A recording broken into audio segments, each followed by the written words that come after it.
Crise gouvernementale en Israël. Le ministre de la Défense, Ariel Sharon, pressé de démissionner, comme le demande la commission d'enquête sur les massacres de Sabra et de Shatila. M. Begin refuse de le limoger. La responsabilité personnelle du Premier ministre également mise en cause. La retraite à 60 ans, accord conclu ce matin entre tous les partenaires sociaux. Le vice-président américain George Bush à Paris, les euromissiles au cœur de ses entretiens avec le chef de l'État et ses ministres. Le temps, neige et bourrasque partout en France, un temps de saison. Madame, Monsieur, bonsoir. Une grande date dans notre histoire sociale. C'est en ces termes que le ministre des Affaires sociales et de la Solidarité, Pierre Bérégovoy, a salué ce matin l'accord désormais conclu entre les partenaires sociaux sur la retraite à 60 ans.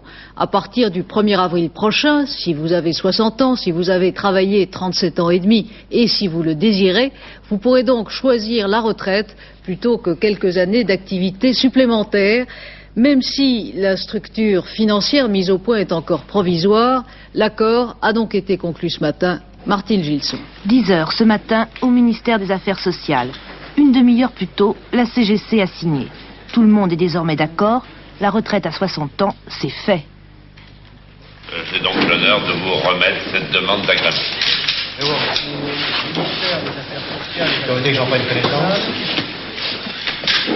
La revendication date du début du siècle. Les syndicats ouvriers la reprendront à leur compte dans les années 70. Finalement, un an à peine après l'ordonnance gouvernementale et l'espace d'une courte négociation, 5 réunions auront suffi, les plus de 60 ans qui le désirent pourront prendre leur retraite à partir du 1er avril prochain. Même les plus rétifs, les cadres de la CGC, ont paraphé le texte. Difficile pour une organisation syndicale de ne pas souscrire à un accord qui fera date. Nous considérons, nous, qu'il s'agit d'une régression sociale pour le personnel d'encadrement. Le ministre a dit tout à l'heure, à juste raison, que c'était un progrès pour les ouvriers, mais c'est une régression sociale. Mais nous voulons être dans le système de façon à le contrôler et de façon à ce qu'il n'y ait pas une accélération de l'égalitarisme en France. Droit à la retraite à 60 ans, vieille revendication ouvrière, pour laquelle il y a eu beaucoup de défilés, beaucoup d'actions, même des grèves, va entrer dans les faits le 1er avril 1983. Nous y sommes parvenus. Il a fallu un peu de patience, il a fallu de la ténacité, il m'a fallu convaincre les uns et les autres, mais je crois que le résultat soit retenu par tous ceux qui aspirent à un repos bien mérité. À partir du 1er avril donc, si vous en avez l'envie, ce n'est pas obligatoire, vous pourrez prendre votre retraite à 60 ans. Si vous n'êtes pas cadre, vous partirez avec, globalement, 70% de votre salaire net, à une condition, avoir cotisé pendant 37 années et demie aux caisses de retraite. Si vous êtes cadre, vous toucherez moins, entre 5 et 10% de moins que ce que vous auriez perçu si vous étiez parti à 65 ans. Tout dépend de votre carrière. En aucun cas, les retraites ne seront inférieures à 2 900 francs par mois, contre 2 208 francs aujourd'hui. Dès le 1er avril prochain, entre 100 000 et 140 000 salariés devraient partir à 60 ans. Attention, ce sont des estimations. À partir de 1985, ce sont 360 000 travailleurs actifs qui pourraient partir chaque année à 60 ans. Parmi eux, 55% de cadres et 82% d'ouvriers et employés. Des pourcentages logiques puisque, pour les professions libérales et pour les cadres supérieurs, l'espérance de vie au-delà de 60 ans est d'un peu plus de 18 ans, contre 15 ans pour un ouvrier du privé. Pour les cadres supérieurs, l'espérance de vie tout court est de 75 ans environ. Pour le manœuvre, elle est inférieure à 64 ans. Plus de 10 ans en moins. Tous les problèmes ne sont pas réglés pour autant et dès lundi, les partenaires sociaux se retrouveront pour examiner le cas des carrières courtes, c'est-à-dire des salariés n'ayant pas travaillé 37 ans et demi. C'est une crise sans précédent qui couve ce soir en Israël. Une crise gouvernementale qui se greffe depuis ce matin à la crise morale, à la déchirure provoquée dans ce pays démocratique par l'opération au Liban de l'été dernier et surtout par les massacres dans les camps palestiniens de Sabra et de Shatila. Ce matin, en effet, ont été rendues publiques les conclusions de la commission d'enquête dirigée par le juge Kahan et désignée par le gouvernement israélien le 28 septembre dernier, 10 jours après les faits, pour mesurer la nature et la portée des responsabilités israéliennes dans les massacres perpétrés en fait par les milices libanaises. Déposées hier soir sur le bureau de Menahem Begin, les conclusions sont rudes puisqu'elles mettent en cause la responsabilité des principaux dirigeants civils et militaires israéliens, à commencer par le Premier ministre lui-même et surtout son ministre de la Défense, dont la démission est spécifiquement recommandée. Le gouvernement israélien, qui s'est réuni ce matin pour en débattre, a ajourné sa décision à demain. Le point de la situation et des réactions ce soir à Jérusalem, Didier Epelbaum. Si aux yeux de l'opposition travailliste les choses sont claires, les recommandations doivent être appliquées à la règle, il n'y va pas de même pour les autres secteurs de l'opinion israélienne. Dans les milieux militaires, par exemple, c'est la consternation totale. On estime que c'est l'ensemble du commandement de l'armée qui est touché par des conclusions injustes pour des hommes qui ont consacré toute leur vie à la défense de l'État. Les premières attaques contre la commission Kahan commencent à fuser. Les partisans d'Ariel Sharon tentent d'en faire un héros national et une victime. Les premières manifestations, comme ici devant la présidence du Conseil, ont été organisées par la droite et les mouvements d'implantation. Begin, Sharon, la nation est avec vous. Cela n'est pas encore sûr. La paix maintenant contre-manifeste et les réactions dans la rue israélienne sont partagées. Mais je pense qu'en quelque sorte, il y a une certaine responsabilité à l'intérieur du gouvernement israélien. Mais je suis presque certain qu'il n'est pas le seul responsable. C'était la justice et on a fait la justice. Peut-être c'était trop tard, mais la justice n'est jamais trop tard. On a dit aussi que les Américains étaient au courant avant Israël. Est-ce qu'il faut demander que les Américains démissionnent aussi, Reagan démissionne, ensuite de ça, quand les musulmans ont attaqué les chrétiens et ont tué tous les chrétiens, est-ce que la France et d'autres pays européens sont intervenus? Non, absolument pas. Tout ce qu'on met sur le dos des juifs, il faudrait plutôt le mettre sur le dos des chrétiens eux-mêmes qui ont fait cet acte, qui ont tué, qui ont coupé les gens en morceaux comme si nous étions au Moyen-Âge. C'est bien qu'il y ait une commission d'enquête et c'est bien de se fier aux résultats. Qu'est-ce que je peux en dire? C'est vrai que d'après la commission, il y a des responsables. Eux, ils ont travaillé pour le savoir. Et je pense que si ils pensent que, par exemple, Sharon doit démissionner, ben Sharon doit partir. Je suis très satisfaite qu'on ait fait une commission d'enquête en Israël, alors que personne s'y attendait. On l'avait tant réclamé, mais on ne croyait pas qu'elle allait être réalisée. Vous croyez que le gouvernement doit démissionner? Peut-être pas jusque-là. Sharon, peut-être oui. Mais j'espère pas pour Begin. Est-ce que M. Begin peut ignorer les conclusions de la commission? Ce ne sont que des recommandations. Sur le plan technique pur, sur le plan de la technique juridique pure, il peut certainement les ignorer. Mais cela paraît tout à fait impensable, étant donné que M. Begin a lui-même demandé la constitution de la commission d'enquête, pour laquelle d'ailleurs il a manifesté le plus grand respect. Il paraît absolument impensable, et il serait d'ailleurs inconcevable que, au moins sur ce point, les conclusions, les recommandations ne soient pas suivies des faits. Quel pourrait être le scénario à partir d'aujourd'hui de la chute du gouvernement Begin?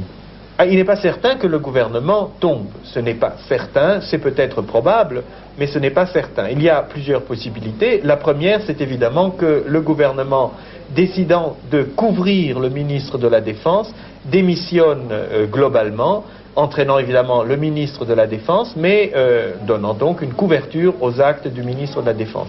La deuxième possibilité, c'est évidemment la chute à la suite d'une motion de censure. Et il faut remarquer que c'est une chose qui n'est pas impossible dans la mesure où, d'une part, le Parti travailliste, évidemment, va déposer très certainement, d'ici quelques jours, une telle motion de censure, mais dans la mesure aussi où il n'est pas impossible que certains des alliés du Likoud soit amené à soutenir une telle motion de censure, en particulier quelques-uns des membres du Parti national religieux.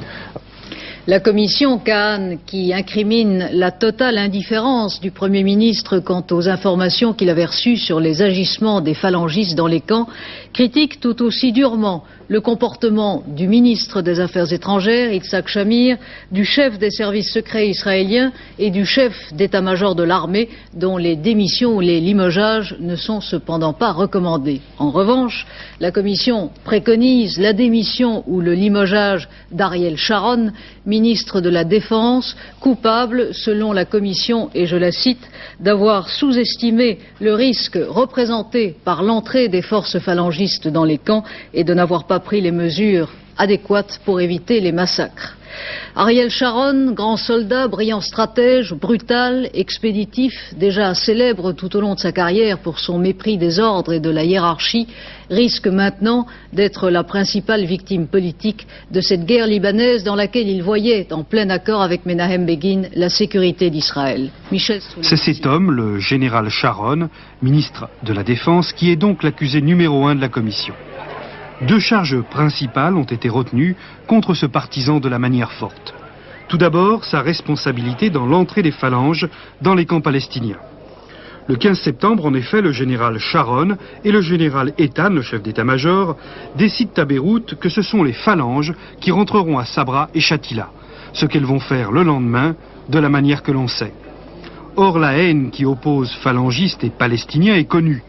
Un massacre est donc des plus probables et les précédents d'ailleurs existent. Deuxième charge retenue par la commission contre le général Sharon, il laisse se prolonger alors qu'il les connaît, les exactions des phalangistes. Mis au courant en effet par le général Eitan, le 17 septembre à 21h, des crimes commis dans les camps palestiniens, le ministre de la Défense accepte que les phalangistes ne se retirent que le lendemain à 5h. 8 heures de plus pour le massacre. Le ministre des Affaires étrangères, Yitzhak Shamir, également mis en cause par la commission Kahan, a décidé d'annuler la suite de sa tournée européenne avant de quitter Bonn, où il achevait aujourd'hui une visite officielle.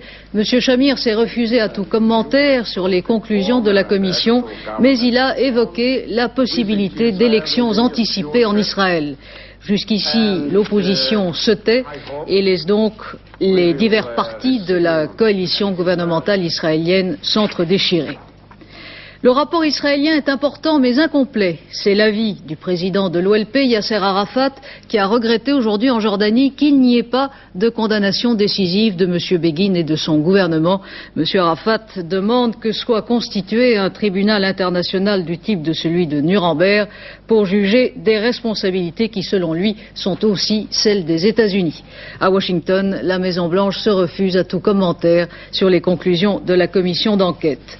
Et à Beyrouth, sur les lieux mêmes des massacres, pas de manifestation particulière aujourd'hui, simplement la désolation ordinaire.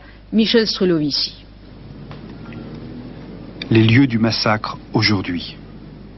Les camps de Sabra et Shatila, où plusieurs centaines de Palestiniens ont été assassinés les 16 et 17 septembre derniers. Ces survivants ont raconté comment les milices phalangistes ont investi leurs camps et massacré pendant 2 jours et 2 nuits, sans considération d'âge, les Palestiniens qu'ils traquaient.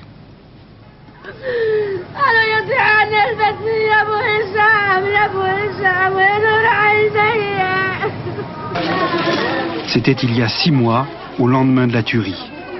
C'était après l'arrivée à Beyrouth-Ouest des troupes israéliennes, des troupes dont les généraux avaient affirmé assurer la protection de tous. C'est cela que la commission Kahan a retenu contre les dirigeants israéliens, avoir permis aux phalangistes d'être maîtres de Sabra et Shatila. Dans notre dernier journal, à 23h15, un débat sur la portée de la crise israélienne opposera Yvan Levaille d'Europe 1 et Marc Kravetz du Matin de Paris. Quelle que soit l'issue de la crise gouvernementale, le Premier ministre israélien recevra demain après-midi l'envoyé spécial américain Philippe Habib, et ce dans un climat de tension sans précédent entre Israël et les États-Unis. Dans la nuit d'hier, vous le savez, le président Reagan a accusé Israël d'occuper le Liban et de retarder volontairement le retrait des forces étrangères. Le ministre israélien des Affaires étrangères a annoncé cet après-midi à Bonn qu'Israël est prêt à retirer partiellement ses troupes du Liban Liban avant la conclusion des négociations israélo-libanaises qui se poursuivent. L'équilibre des forces en Europe, les euromissiles et aussi les différends commerciaux entre la France et les États-Unis ont fait l'objet tout au long de la journée des entretiens entre le vice-président américain George Bush, le chef de l'État français et leurs entourages. Monsieur Bush, qui poursuit ainsi à Paris une tournée européenne qu'il terminera à Londres demain, s'est félicité de la position française sur les euromissiles. Philippe Gassot. La France est le 6e pays européen que visite le vice-président américain George Bush, qui a décidé d'expliquer l'option défendue par les États-Unis à propos des euromissiles que l'on peut résumer en ces termes, ni Pershing ni SS-20, l'option 0. Un entretien de près d'1 heure suivi d'un déjeuner avec le président Mitterrand a permis au numéro 2 américain de faire le tour de la position française, connue depuis longtemps, et qui va dans le sens prôné par Washington. Pour les Français, la paix passe par l'équilibre des forces. La question qui demeure, c'est la façon par laquelle on peut parvenir à ce résultat. Les deux hommes ont décidé de ne pas faire état des détails de leur conversation. Dans sa conférence de presse, le vice-président Bush a répété presque mot pour mot ce qu'il a dit à Rome. Si les soviétiques ne sont pas d'accord avec l'option 0, pourquoi n'avancent-ils pas une autre proposition? Ce qu'il a répété également, et qui semble rejoindre la position française, c'est que cette option 0 n'est pas une position rigide à prendre ou à laisser. En dehors des problèmes stratégiques et d'un mot sur Klaus Barbie, le vice-président a rapidement abordé les problèmes économiques en déclarant que les États-Unis étaient décidés à lutter contre la tendance protectionniste. Il a parlé de meilleurs rapports économiques avec l'Europe. La prochaine étape de George Bush, Londres. Et M. Bush, qui dîne ce soir avec le Premier ministre, s'est aussi entretenu avec le ministre de l'Économie et des Finances, Jacques Delors, qui a souligné le lien absolu entre les problèmes économiques et stratégiques et demandé à son interlocuteur que les États-Unis soient plus sensibles aux problèmes économiques de leurs alliés européens. En Pologne, Lech Walesa a reçu une nouvelle convocation cet après-midi à se présenter jeudi au parquet militaire de Varsovie. Cette nouvelle convocation précise qu'il doit être entendu comme témoin dans l'instruction en cours contre les dirigeants du comité d'autodéfense sociale, le corps, accusé de complot contre la sécurité de l'État. Le porte-parole du gouvernement a annoncé d'autre part aujourd'hui qu'une quinzaine de prisonniers politiques sur les quelques 1500 emprisonnés en vertu de l'état de siège en Pologne ont fait l'objet jusqu'ici de mesures de clémence. Par ailleurs, 2 Polonais ont réussi à gagner une île suédoise à bord d'un hélicoptère militaire. Ils ont demandé l'asile politique à la Suède, affirmant qu'ils sont 2 soldats qui se sont enfuis de Gdansk.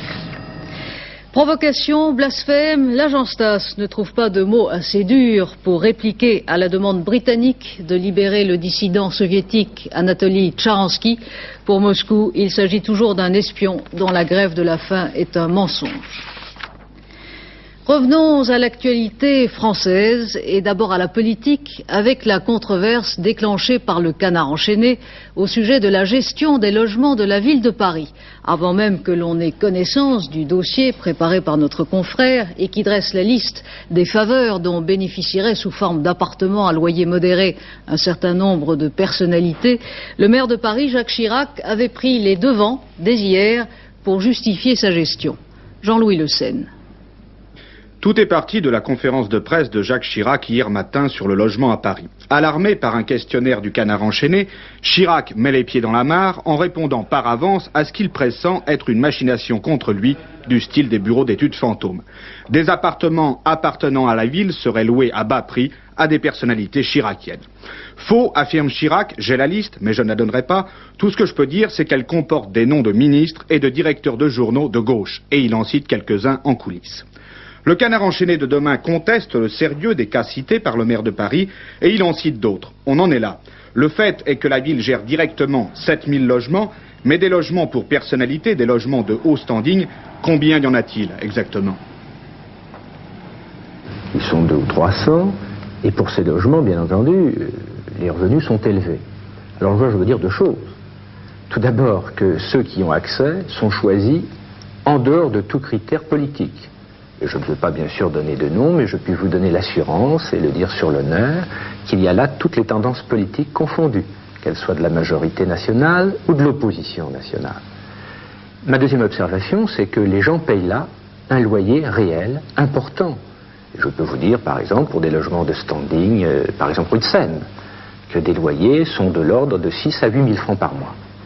Alors je crois qu'on ne peut faire aucun reproche à la ville de Paris sur ce point, et le maire de Paris a tenu, dès son arrivée en 1977, à ce qu'un certain nombre de loyers qui étaient effectivement très bas à l'époque soient tous relevés, et dès que les loyers ont pu être rendus libres, à appliquer le loyer le plus important, c'est ce qui a été fait. Il y a quand même un certain nombre de passe-droits pour l'attribution de ces logements. Non. Reste à savoir si, en devançant volontairement le canard enchaîné sur ce problème des logements de standing, Jacques Chirac n'a pas allumé un feu de paille et frappé un peu trop tôt ou un peu trop fort. La campagne pour les élections municipales, le président du RPR a présenté aujourd'hui au cours d'une conférence de presse la liste des candidats de ce qu'il appelle l'opposition républicaine à la prochaine élection du Conseil de Paris. 163 candidats, dont 30 femmes.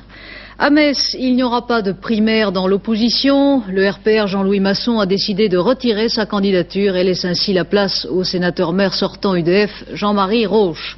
Quant aux 5 membres lyonnais du Parti républicain qui ont décidé de rallier le candidat RPR Michel Noir, ils ont été exclus du parti par son secrétaire général François Léotard, parmi eux le député Emmanuel Hamel. À Aix-en-Provence, Patrick Loret, 20 ans, qui avait blessé mortellement un passant dimanche dernier lors d'une rixe électorale. Patrick Loret a été inculpé cet après-midi de coups et blessures volontaires. Les attentats anti-français commis à Bruxelles dans la nuit de dimanche à lundi pourraient être liés à l'affaire Barbie. C'est ce que l'on estime au Quai d'Orsay, où l'on fait état de menaces émanant apparemment de sympathisants à la cause nazie et communiquées à des représentants des intérêts français en Belgique.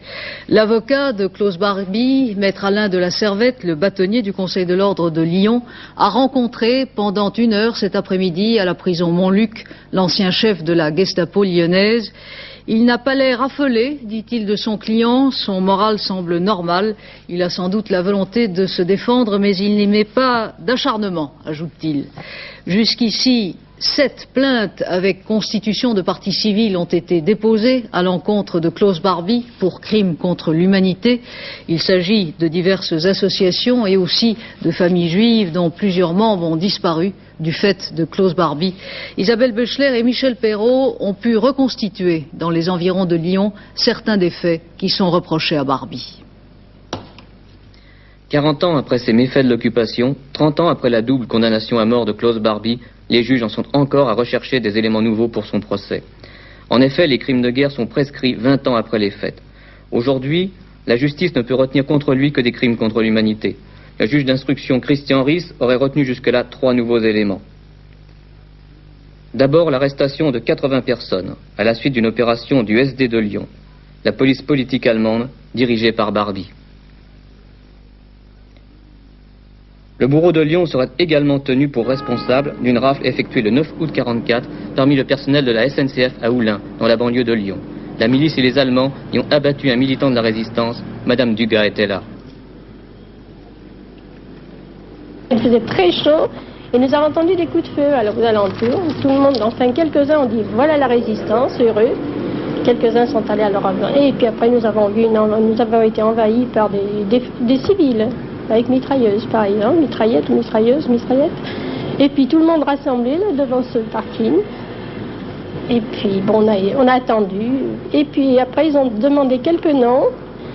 Bon, il y en a des patrons, des chefs qui n'ont rien dit. Par contre, lorsqu'on a prononcé le nom de M. Chardon, il y en a un qui a dit mais il est ici dans la foule. Et ils l'ont suivi. Il a eu le temps de s'échapper, mais malheureusement ils l'ont suivi et ils l'ont abattu un petit peu plus loin car il allait rejoindre son lieu de travail où il avait des traques compromettants pour lui, quoi. Ici, à Isieux, une petite localité de l'Ain, une quarantaine d'enfants juifs avaient trouvé refuge après la déportation de leurs parents, dans cette petite maison. On reproche à Barbie d'avoir dirigé leur rafle. Julien Favet travaillait dans la ferme voisine, il assistait à la scène. Dans le camion, les gosses criaient, pleuraient, il y en a qui chantaient. Et il y a eu un coup de sifflet, ils sont montés dans les voitures, les camions, et c'est parti. À part 5 camions qui sont restés là, quoi. Parce qu'ils avaient chargé ça, paraît-il, comme des sacs de pommes de terre, quoi. Ils avaient quel âge, les enfants? Il y en avait de 5 ans à 12 ans, 14 ans, 17 ans, quoi. Si la rafle d'Isieux demeure la charge la plus lourde, les autres faits reprochés à Barbie, même s'ils semblent minces au regard de tous les crimes de guerre pour lesquels il a été jugé, ces autres faits devraient du moins permettre à la justice de découvrir des éléments nouveaux. L'un des hommes mêlés à l'arrestation de Jean Moulin, le chef de la résistance mis à mort par Barbie, René Hardy, est sorti de son silence tout à l'heure sur Europe 1, acquitté au bénéfice du doute des accusations de complicité après 2 procès en 47 et en 50. René Hardy s'est défendu une nouvelle fois d'avoir été seul au courant de la réunion qui servit à arrêter Jean Moulin. Les communistes n'ont jamais pu me sentir, a-t-il répondu quand on lui demandait tout à l'heure pourquoi on cherchait à nouveau à le mettre en cause. Revenons à l'actualité économique et sociale. Ce matin, à l'Élysée, une délégation de la CFTC, conduite par Jean Bornard, a été reçue par le chef de l'État. Monsieur Bornard lui a exprimé les inquiétudes de son syndicat dans les 2 secteurs qui lui paraissent essentiels, la défense du pouvoir d'achat et surtout les problèmes de l'école libre.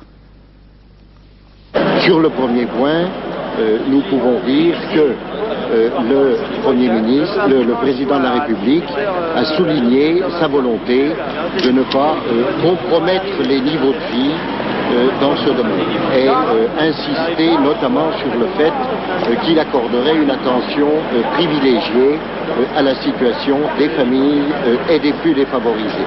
Il reste que nous restons inquiets devant les perspectives d'avenir qui se posent dans ce domaine. En ce qui concerne les problèmes de l'école, nous avons insisté pour lui dire que pour la CFTC, c'était vraiment un test d'un problème d'une société de liberté. Et dans ce domaine, il nous a garanti que l'enseignement privé ne serait pas sacrifié, que la discussion restait ouverte. Nous avons insisté pour qu'il y ait contrat, sauvegarde de la notion de contrat, et qu'il n'y ait pas intégration, ce qui signifierait effectivement la fin du pluralisme scolaire. Situation normale aujourd'hui, malgré un absentéisme accru à l'usine Citroën d'Aulnay-sous-Bois. La direction a annoncé qu'elle avait envoyé aujourd'hui 3 nouvelles lettres de mise à pied conservatoire avec menace de licenciement, dont 2 concernant des délégués du personnel CGT. Une solution heureuse dans un conflit social qui a duré 5 semaines. La cellulose de Strasbourg va pouvoir reprendre ses activités. Les licenciements prévus sont annulés. Tout le monde y a mis du sien. L'État, les collectivités locales, les syndicats, la direction et les salariés. Laurent Carenzo. Soulagement à Strasbourg après les inquiétudes et les manifestations de ces dernières semaines. Une solution a été enfin trouvée pour la cellulose du pain, spécialisée dans la pâte à papier. Toute la région s'était émue de la disparition des 360 emplois de l'entreprise en cessation de paiement. Après de longues négociations, tout le monde a décidé du maître du sien. Les régions Alsace-Lorraine et Franche-Comté, l'État, le ministère de l'Industrie et celui de l'Agriculture apporteront près de 60 millions de francs. Ce financement permettra d'établir un plan de 5 ans qui autorise la réouverture de l'entreprise dès le 1er mars. De leur côté, les salariés ont accepté un blocage total des salaires pour toute l'année 83, ce qui évitera tout licenciement. À noter que tous les syndicats de l'entreprise, la CGT, Force ouvrière et la CGC, ont souscrit à ce principe assez inhabituel en France. À quelques semaines des municipales, l'issue heureuse de cette affaire a été bien accueillie par tous les responsables politiques et sociaux. Reste à savoir maintenant comment la cellulose pourra s'intégrer dans le plan beaucoup plus large de la filière bois, dont le gouvernement a rappelé récemment l'urgence. Football, Michel Hidalgo a communiqué cet après-midi la liste des 16 joueurs retenus pour le match international Portugal-France qui aura lieu le 16 février au Portugal. À noter le retour dans les buts du Strasbourgeois Dropsy et à l'attaque le retour de Bravo, Stopira et surtout du Nantais Amis, absent depuis plus de 2 ans du Club France. Il s'agit d'un match de préparation au prochain championnat d'Europe. Ce soir, match en retard de la 24e journée en première division, Paris Saint-Germain reçoit Lens. Le mauvais temps sévit partout en Europe. En Autriche, 2 skieurs suisses sont morts victimes d'une avalanche. Alain Gillot-Pétré. Chaque année, en moyenne, on dénombre en France 50 morts à l'occasion d'avalanches. La plupart d'entre elles sont provoquées par l'imprudence des skieurs hors piste qui ne respectent pas les interdictions émises par les directeurs de stations de sport d'hiver ou n'écoutent pas les conseils de prudence donnés par le centre de la neige de Saint-Martin-d'Hères ou ceux mêmes que nous donnons ici. Sachez-le, il y a en France, comme ici en Autriche, compte tenu des énormes quantités de neige qui sont tombées ces derniers jours et qui ne sont pas stabilisées, un très fort risque d'avalanche sur les Alpes et les Pyrénées. Mais je n'ai pas fini avec les conseils. Gare au verglas. Il est tombé de la neige a fondu, il fait froid, dégelé jusqu'à -5, -6 cette nuit, donc ça va glisser cette nuit. On ne voit pas le verglas de la photo satellite, mais en revanche on voit que le ciel en France est très chargé, avec toujours cette dépression qui nous apporte des vents de nord-est, et vous voyez toutes ces taches, ce sont des nuages avec dessous de la neige. Alors la carte pour demain, attention au verglas, donc demain matin et cette nuit bien sûr. Mais dans l'ensemble, c'est toujours le même type de temps, beaucoup de nuages sur tout le pays, quelques éclaircies par-ci par-là, davantage d'éclaircies sur le golfe du Lion, quelques averses de pluie en Corse, peu de pluie ailleurs, mais encore pas mal de neige, des vents de nord-est sur la Manche. J'ajoute, je vous le rappelle encore, à risque d'avalanche sur les Alpes et sur les Pyrénées. Côté température, température stationnaire, minimum aux alentours de 0 degré, maximum 11 degrés à Ajaccio. Voici ici la limite des gelées où il n'y aura pas de gelée demain matin, donc ailleurs il y en aura. Il ne gèlera pas dans le Roussillon, dans le nord-est, dans le sud-est et en Corse. Demain, c'est le mercredi 9 février, 4 minutes de soleil en plus, levé 8h11, couché 17h59. C'est la Sainte Apolline qui est la patronne des dentistes. C'est pas mal aux dents, Christine? Non, pas encore. À 23h15, Claude Sérillon vous présentera notre dernière édition. Demain, 12h45, Antenne 2 midi. J'aurai le plaisir de vous retrouver demain à 20h. Bonne soirée sur Antenne 2.